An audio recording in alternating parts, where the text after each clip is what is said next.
আছেন মাসখানেক আগে প্রায় আমাদের এলাকার তরুণ এবং যুবকদেরকে নিয়ে একটা কমিটি গঠন করা হয়েছিল। সেই কমিটিতে মূলত ছেলেরা হয়তো আমাকে এত বেশি ভালোবাসে, ওদের ভালোবাসায় আমি এত বেশি শিখত, ওদের সমর্থন আর আকাঙ্ক্ষার কারণে আমার সেই কমিটিতে সভাপতি করা হয়েছিল। 100 সদস্য বিশিষ্ট কমিটি, 15 জন উপদেষ্টাকে সামনে রেখে এই কমিটি তার কাজ বাস্তবায়ন করবে। এখন সর্বসম্মতিক্রমে যে 15 জন উপদেষ্টা ছিলেন আমাদের তালিকায়, সেই 15 জনের নাম আমি এখন একটু ঘোষণা করব। আর এই কমিটির কাজ কি হবে, এই কমিটি কি সংক্রান্ত কাজ করবে, কি উদ্দেশ্যে এই কমিটি গঠন হয়েছে, সেই সম্পর্কে আমি একটু কথা বলবো। তার আগে একটু বলে নিই, আমাদের মধ্যে ব্যস্ততা হয়তো কাজ করছেন, কিন্তু চিন্তার কোনো কারণ নেই। কারণ আগে যখন চাচা একা একা গোশ বিতরণ করতেন, তখন ওই 3টা থেকে শুরু হতো, 5টা 6টা বেজে যেত, 3 ঘন্টা লেগে যেত। কিন্তু আমরা এবার সিদ্ধান্ত নিয়েছি আধা ঘন্টা থেকে 45 মিনিটের মধ্যে গোশ বিতরণ শেষ হবে ইনশাল্লাহ, সুষ্ঠুভাবে। এরকম পরিকল্পনা আমরা গ্রহণ করেছি। সুতরাং টেনশন করতে হবে না যে আমাদের লেট হয়ে যাচ্ছে। তো তাহলে আমরা আমাদের কমিটির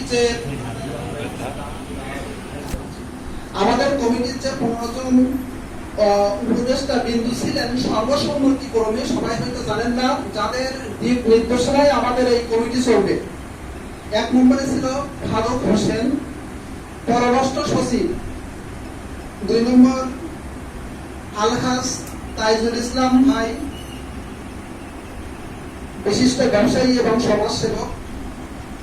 3 নম্বরে মোহাম্মদ ওয়াদুল হক, প্রধান শিক্ষক, সরকারি প্রাথমিক বিদ্যালয়। 4 নম্বরে ছিল জাহাঙ্গীর গাজী, জাহাঙ্গীর আলম, কৃষিজীবী। তারপর মাওলানা আবু সাইদ, শিক্ষক, দাখিল মাদ্রাসা। রুস্তম আলী, প্রবাসী। আব্দুল মহিদ গাজী, শ্রমজীবী। জুলফিকার দাদা, মাওলানা আনোয়ারুল ইসলাম, রুস্তম সর্দার, আলহাজ ইউনুস আলী গাজী, সাইফুল ইসলাম কসমেটিক্স। আর সর্বশেষ ছিল আমার চাচা আব্দুল গফফার সর্দার। এই 15 জন আমরা উপদেষ্টা কমিটিতে রেখেছিলাম, যারা মাথায় থেকে মুরব্বী হিসাবে পরামর্শ দিয়ে এই কমিটিকে সামনের দিকে আগায় নিয়ে যাবে। এই কমিটির কাজ কি ছিল আমি একটু বলি, আপনারা অল্প সময়ের মধ্যে বুঝতে পারবেন। এই কমিটির প্রথম কাজ ছিল যে মসজিদ কেন্দ্রিক যত কাজ আছে, মসজিদের উন্নয়ন কল্পে এই কমিটি সর্বদা সবসময় নিবেদিত প্রাণ থাকবে। 2 নম্বর কাজ ছিল, দেখেন আমাদের এখানে যারা আছি অধিকাংশ সময় শ্রমজীবী। কেউ আমরা মাঠে কাজ করি, কেউ ভাটায় কাজ করি, কেউ অন্য কোথাও কাজ করি। আমাদের গ্রামে চাকরিজীবীর সংখ্যা খুবই কম, নিরক্ষরতার হার আমাদের গ্রামে খুবই কম। এখানে এটাতে বেশি প্রাধান্য দেওয়া হয়েছে যে এই গ্রামের নিরক্ষরতা দূরীকরণে এই কমিটি সবসময় কাজ করবে। কিরকম, যে আমরা মাসে 100 টাকা 200 টাকা টিউশন ফি দেওয়ার ভয়ে আমাদের বাচ্চাদেরকে প্রাইভেট পড়াইলে একটা গাইড বই কিনে দেওয়ার জন্য তাদেরকে স্কুলে দেওয়া সম্ভব হয় না। এই কমিটি সম্পূর্ণভাবে নিঃস্বার্থভাবে সেই সব ছেলেমেয়েদের খরচ বহন করবে। এই কমিটি চায় যে গাজীপাড়ায় এরকম আর থাকবে না। এই গাজীপাড়ার থেকে বড় বড় সব মেডিকেল অফিসার বের হবে, এখান থেকে দক্ষ প্রশাসনের কর্মকর্তা, সৎ কর্মকর্তা বের হবে, এখান থেকে ভালো ভালো ডাক্তার বের হবে। এবং সেটা করতে গেলে আমাদের অভিভাবকদের পাশাপাশি আমাদের এই কমিটি সব সময় তাদের পাশে থাকবে, একদম নিঃস্বার্থভাবে, অর্থনৈতিক দিক থেকে, মানসিক দিক থেকে বা অন্য কোনো দিক থেকে। এর ফলে আমাদের সমাজের অনেক মানুষ আছে যারা সমিতি থেকে লোন নেয় সুদে। এমনও ছেলে আছে, এমনও মানুষ আছে যে 10,000 টাকা পেলে সে একটা ব্যবসা প্রতিষ্ঠান খাড়া করতে পারবে। এই কমিটি নিঃস্বার্থভাবে তাকে ওই 10,000 টাকা প্রদান প্রদান করবে, কোনো স্বার্থ ছাড়াই। এটা ছিল আমাদের এই কমিটির মূল উদ্দেশ্য। এইভাবে আমাদের 15টা উদ্দেশ্য রয়েছে। মেন উদ্দেশ্যগুলো আমি আপনাদের সামনে বললাম। এখন মসজিদ সম্পর্কে আমি আপনাদের সামনে একটু কথা বলতে চাই। তার আগে একটু স্মৃতিচারণ করি। মানুষ যদি অতীত না মনে রাখে, অতীতের কথা যদি ভুলে যায়, তাহলে ভবিষ্যতে খুব বেশি আগাতে পারে না। আমি তখন খুব ছোট, ক্লাস 6-এ পড়ি, 2003 সাল। এই মসজিদটা তখন এরকম ছিল না। আমার জানা মতে, মানে আমি তো আগে দেখিনি, এই মসজিদ খাড়া করেছে আমার তাইজুল ভাইয়ের আব্বা মাওলানার মাধ্যমে। তখন তো হয়তো আমরা হয়েছে কি হয়নি তা আমি জানি না, কত সালে হয়েছে মসজিদ। তারপরে যখন আমরা একটু একটু বড় হয়েছি, আকবর বড় আমার দাদার হাত ধরিয়ে আমি এই মসজিদে আসতাম। মসজিদে মুসল্লি সংখ্যা হতো না তখন। 2003 সাল হঠাৎ স্কুল থেকে বাড়ি এসে শুনি উনি আর নেই, রবিবার সেদিন 2003 সাল 8টার দিকে সত্যি গেছি সেই অতিথিদের পাশে, যে দেখি উনি আর নেই। সেদিন খুব কান্না করছিলাম, কারণ ওই দাদা আমি আসতাম মসজিদে নামাজ পড়তে, উনি মুয়াজ্জিন ছিলেন এবং কেউ না থাকলে আমরা দুজন নামাজ পড়ে চলে যেতাম। আজকে দাদা নেই, অথচ তাদের ঔরজাত সন্তান আমরা এখন বেঁচে আছি। আমার নানার কথা বলি, উনি আজান দিতেন, উনি আবার ইমামতি করতেন।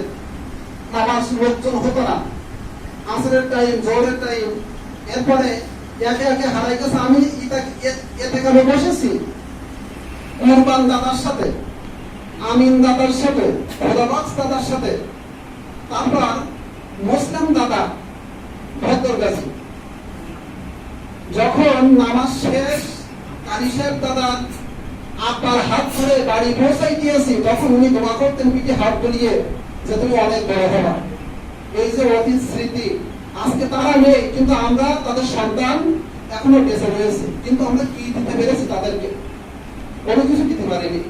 হয়তো বছর অন্তে একবার দোয়া করি, অথবা একটু মিলাদ দিই, অথবা একটু স্মরণ করি, এই ছাড়া আর কোনো কিছু পারিনি। তো সামনে আমাদের বড় একটা সুযোগ, এই সুযোগকে আমরা হাতছাড়া করবো না।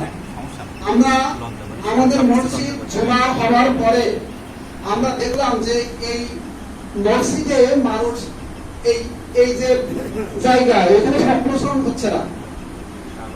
ফলে কি হলো, আমাদের মসজিদ আরো সম্প্রসারিত করা হলো, খরচ বেড়ে গেল বহুগুণ। কিন্তু কিছু খরচ কমে গেছে আমাদের আলমগীর মিস্ত্রি হওয়ার কারণে, খোকন গ্রিল মিস্ত্রি থাকার কারণে, বাসার সাইফুল ভাই টাইলস মিস্ত্রি হওয়ার কারণে আমাদের কিছু খরচ অনেকাংশ কমে গেছে।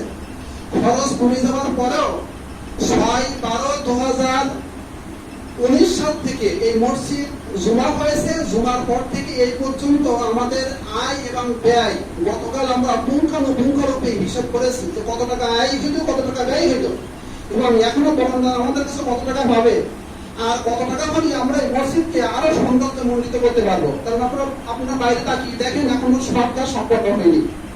তো আমি সেই হিসাবটা একটু বলবো।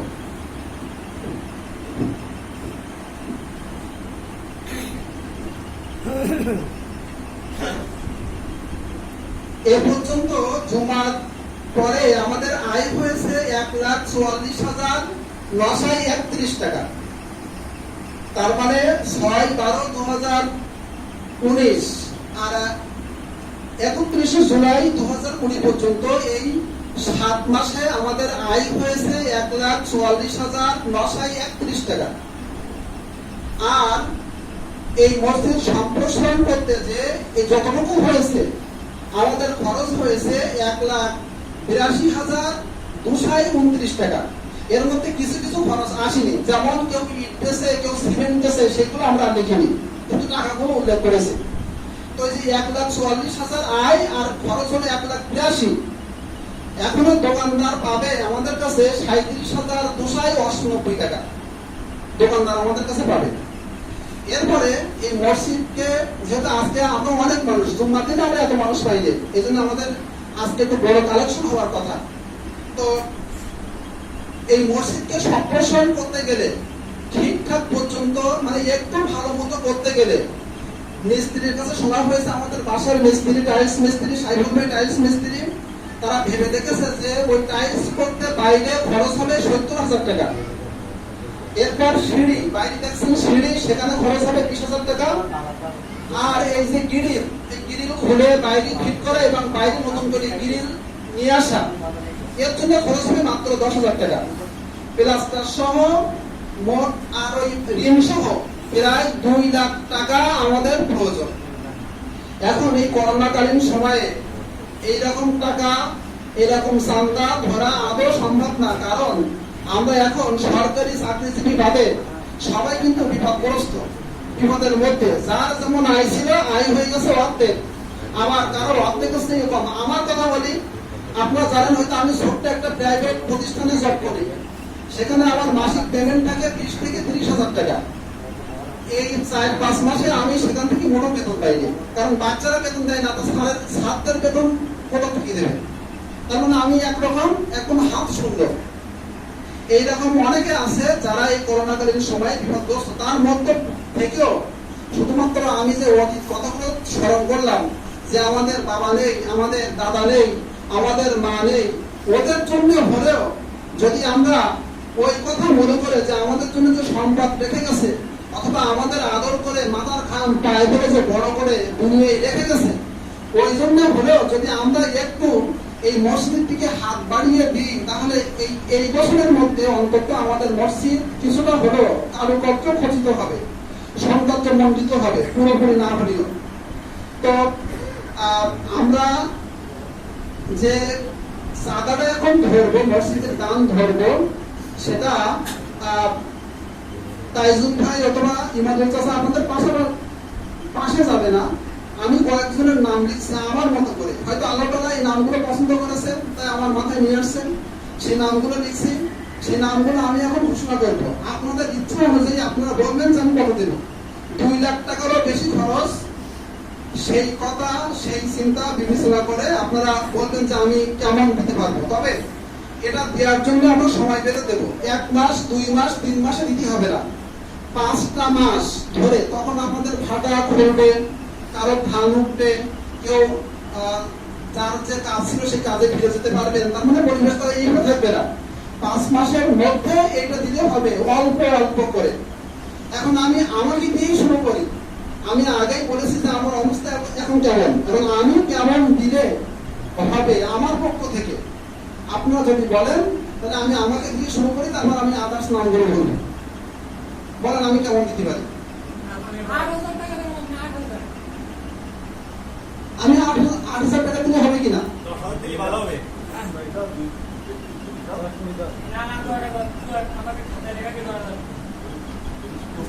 আচ্ছা, আমি আগেই বলেছি যে আমি এই দুর্যোগকালীন অবস্থায় খুব খারাপ অবস্থার মধ্যে, তারপরও একজন বলেছে 8,000, আর একজন বলেছে একবারে পুরোই দিতে। তো তাহলে আমার নামটা লেখা হোক, আমি 10,000 টাকাই দেবো ইনশাল্লাহ, এবং সেটা 5 মাসের মধ্যে দিলেই হবে মসজিদের খোলা রাখতে। এরপরে আমি যে নামগুলো লিখছি, নামগুলো অনেক নাম আমার সামনে এসে গেছে।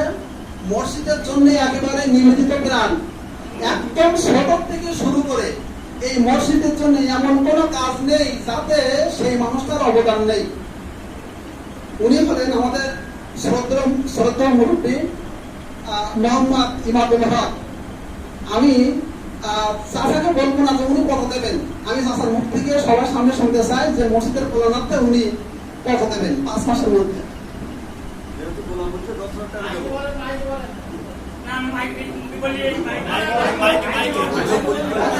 আমি বলে দিচ্ছি উনি কত দেবেন, আমি বলে দিচ্ছি। আচ্ছা, ইমাম চাচা বলছেন উনি 10 দেবেন। এরপর আমাদের এখানে মানে জাস্ট আমাদের যদি নিয়ত ঠিক থাকে, আমরা 5 মাসে অল্প অল্প করে দেবো ইনশাল্লাহ, আমাদের কাজে লাগবে না। এরপর মসজিদের প্রাণ, মানে মসজিদের কোনো জায়গায় যদি একটু নষ্ট হয় বা ক্ষত হয়, যেন আমার প্রাণে আঘাত লাগে, এই মানুষটার নাম হলো আমাদের জাহাঙ্গীর চাচা। একদম আপন বাড়ির মতো করে দেখেন এই মসজিদকে। মসজিদের সাথে তার জান এবং প্রাণ ওতপ্রোতভাবে জড়িত। আমি এখন চাচার কাছে দাবি করবো উনি কত টাকা দিতে পারবেন।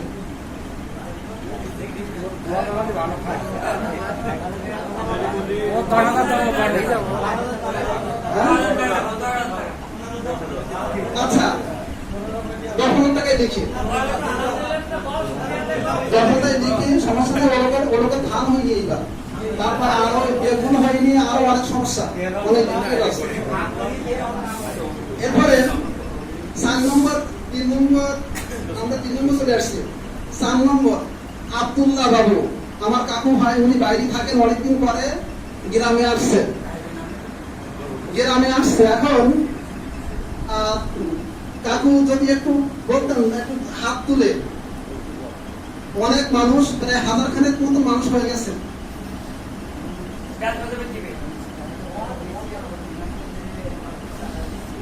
প্রতি মাসে না, এটা এককালীন, এটা মসজিদের জন্য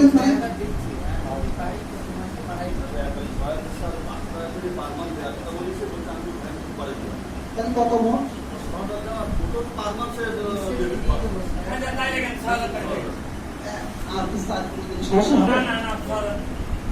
না না 10 দেখেন, আপনি 10 দেখেন। আচ্ছা, 4000 টাকা পাবেন না, কারণ দেখেন এই দান কিন্তু বিপদ আবার কমাই দেয়। এমনও রোগ হবে যে আমার এমন একটা হঠাৎ করিয়ে অ্যাপেন্ডিক্স, আমার 10,000 টাকা খরচ হয়ে গেল, রাস্তা দিয়ে বাইক নিয়ে যাচ্ছি, পড়ে গেলাম, হয়তো আল্লাহ একটা হাত অসুস্থ করে দিল, যা কখনো হয়ে যাবে না। সুতরাং দান বিপদ আবার আপনার কমাই দেবে ইনশাআল্লাহ। এরপরে আমরা আসছি আমাদের মসজিদকে নিয়ে। যিনি সবসময় ভাবেন মসজিদের যদি কোনো কাজ থাকে অসম্পূর্ণ, সকলকে দেওয়ার পরে যেটা থাকে যে বড় দানটা, সেই দানটা তিনি দেন। আলহাজ তাইজুল ইসলাম ভাই, আমি ভাইয়ের কাছে আশা করবো যে তিনি বড় কোনো দান আমাদের জন্য বরাদ্দ রাখবেন। ভাই কই?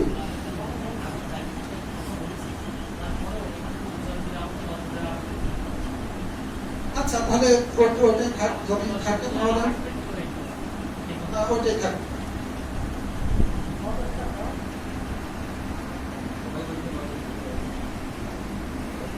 এরপরে আমাদের আসছে সবাই যে মন মানসিকতা আছে, আমরা তো ইনশাআল্লাহ। হ্যাঁ,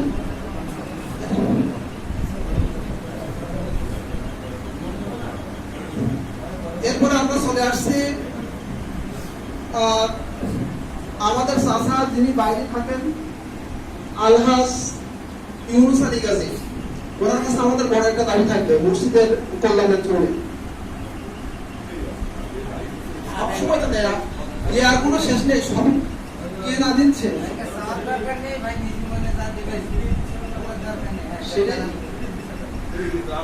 আলহামদুলিল্লাহ। আমরা যে আশা করিনি তার থেকে বেশি হয়ে গেছে, সেটা 20,000। এরপর আমাদের মধ্যে একদম বেকার দুটি একটা ছেলেপিলে পড়ায়, মুকুল কই আমাদের সেক্রেটারি আছে?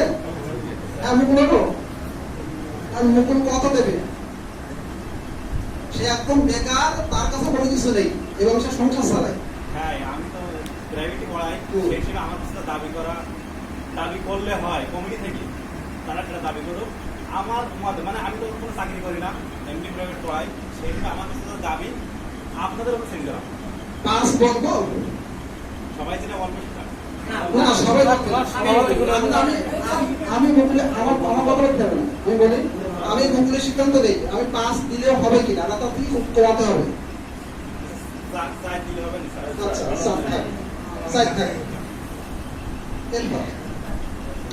এরপরে আমার গপ্পা চাষা কি আছে? গপ্পা চাষা আছে আমার। এখন চাষার কাছে দাবি থাকবে মসজিদের উন্নয়ন করবে। আচ্ছা,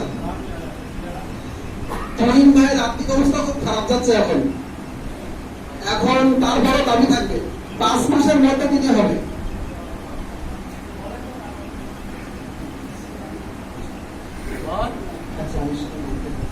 তহিন ভাই কই?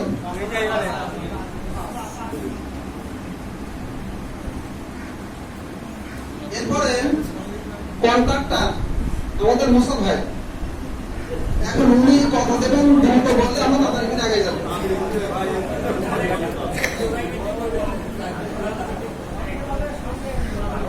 বলতে হবে অবশ্যই। এই দান কখনো বিফলে যাবে না, এবং এটা আহ্বানের তারপর না না 1000 এমনি শপথ করবে। আচ্ছা, এরপর আমাদের কমিটির কেশিয়ার নিযুক্ত করেছিলাম মাহবুবকে। মাহবুব আসো, হ্যাঁ মাহবুব বলো, মাহবুব বলো। 5 তোমার না তার থেকে বেশি? 3000 কম হয়ে যাবে। মাহবুব 5000 লেগে, মাহবুব না 5000 না লেগে। মাহবুব নিজেই বলবে। না না 3000 হবে না, 5000 লেগে। মাহবুব 500 দেখেন তখন দেখেন মামুন এবং মাহবুব দেখেন।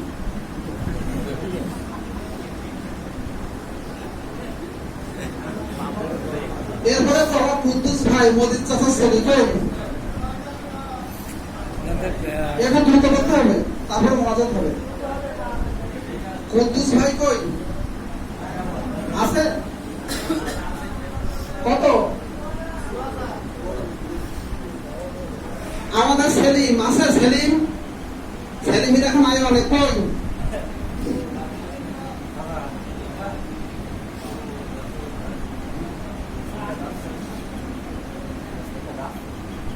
সেলিম কই? সেলিম আসছে? সেলিম আসছে পিছনে? আচ্ছা, সাইদ আসছে?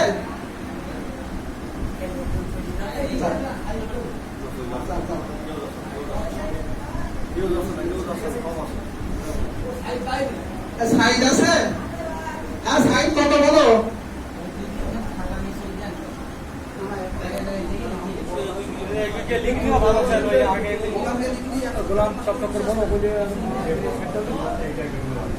সাইদ আছে কত?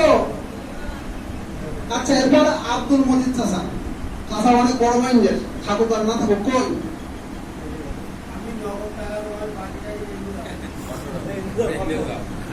5 মাসে নেবো, 5 মাস পর নেবো আপনার কাছ থেকে, আর 500 টাকা তো আমরা নিয়ে আসতে চাইনি।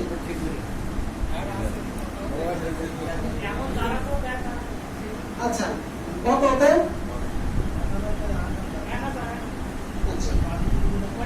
আচ্ছা, আবুল বাসার কই? আবুল বাসার বলো ঝটপট।